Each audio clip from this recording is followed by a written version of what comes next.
করি এবং হচ্ছে আমরা মুসলিম কান্ট্রিতে যেহেতু আছি, অন্য ধর্মে যারা আছে ওদেরকেও হচ্ছে আমরা দেখি, অথবা হচ্ছে কি বলে এটাকে, মানে আমরা খুব সম্মান করি। এক কথা বলতে গেলে অন্য অন্য ধর্ম যারা আছে, হিন্দু, খ্রিস্টান, ওদেরকে আমরা সম্মান করি।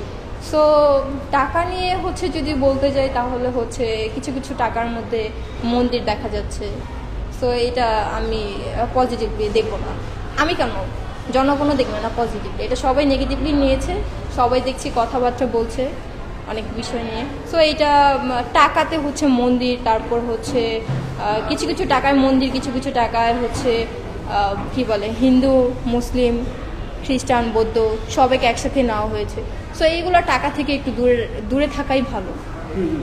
টাকাটা এটা হচ্ছে ঐতিহ্য থাকবে, এটা কি থাকবে, জাদুঘরের কিছু অংশ থাকবে, কিছু স্মৃতিচারণ, কিছু ফুটেজ থাকবে, অথবা হচ্ছে যেটা হচ্ছে মানুষ থাকে না যে হচ্ছে টাকা নিয়ে অনেক সময় দেখা যায় যে আমরা নামাজ পড়তে বসলাম বা নামাজে গেলাম। সো এখানে দেখা যায় হিন্দু, মুসলিম, মন্দির, মসজিদ, এগুলো সব কিছু যদি থাকে তাহলে এটা নিয়ে হচ্ছে গসিপ হবেই, স্বাভাবিক, এটা গসিপ হবে। সো টাকাতে এগুলো না থাকাই বেটার। এটা আমি নেগেটিভলি নিব, এটা আমিও নিব, এটা জনগণও নিবে। সো এটা আমি পজিটিভলি নিতে পারবো। আপু, এই টাকাকে আসলে অনেকেই আপনার মতো অনেকেই বয়কট করেছে, এটা আপনি কিভাবে দেখেন? মানুষ তো এখন ভালো কোনটা খারাপ কোনটা সেটা বোঝে। সো বয়কট করাটা স্বাভাবিক, বয়কট করাটা স্বাভাবিক। আমিও বয়কট করি। নতুন টাকা যেগুলো বের হয়েছে সেগুলোকে আমিও বয়কট করি। মানে নতুন টাকাকে বয়কট করেন? হ্যাঁ। কোন জিনিসটা ভালো লাগেনি আপনার কাছে নতুন টাকা? কোন জিনিসটা ভালো লাগেনি, এই যে টাকার মধ্যে হচ্ছে যে বললাম হিন্দু, মুসলিম, বৌদ্ধ, খ্রিস্টান সবাই একসাথে দেখা গিয়েছে। তারপর 200 টাকার মধ্যে দেখা গিয়েছে হচ্ছে মন্দির। সো এটাকে আমি ভালোভাবে দেবো না, এটাকে অবশ্যই আমি বয়কট করবো। সবারই করা উচিত? অবশ্যই এটা সবার করা উচিত। টাকা কি সংস্কার করা হয়নি? হয়নি, এটা নিয়ে আরেকটু চিন্তা ভাবনা করা উচিত।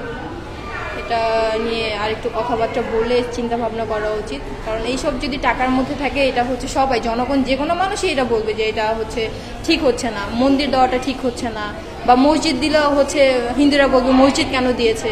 সো এটা নিয়ে গসিপ হবে। তো এটা নিয়ে আরেকটু চিন্তা ভাবনা করে তারপর হচ্ছে টাকার বিষয়টা ক্লিয়ার করা উচিত।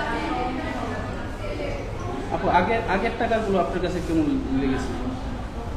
আগের টাকা নিয়ে কথা বলতে চাই না। বলেন না। না, আগের টাকা নিয়ে কথা বলতে চাই না। ভালো, নেগেটিভ, পজিটিভ? আর নেগেটিভলিও বলবো না, পজিটিভলিও বলবো না। আমি আগের টাকা নিয়ে কথা বলতে চাই না। কথা বেশি বাড়াবো না, আপনার আসলে সময় কম, বক্তবিন্দু আপনার রয়েছে। এই ক্ষেত্রে এদের উদ্দেশ্যে কোনো বার্তা থাকে কি না? ঈদ উপলক্ষে সবার জন্য এতটুকুই বলবো, সবাই ঈদ সুন্দরভাবে কাটাক ফ্যামিলির সাথে। আর হচ্ছে সবাই সুস্থ থাকুক, সবাই হচ্ছে নিরাপদে থাকুক, এই তো। Thank you.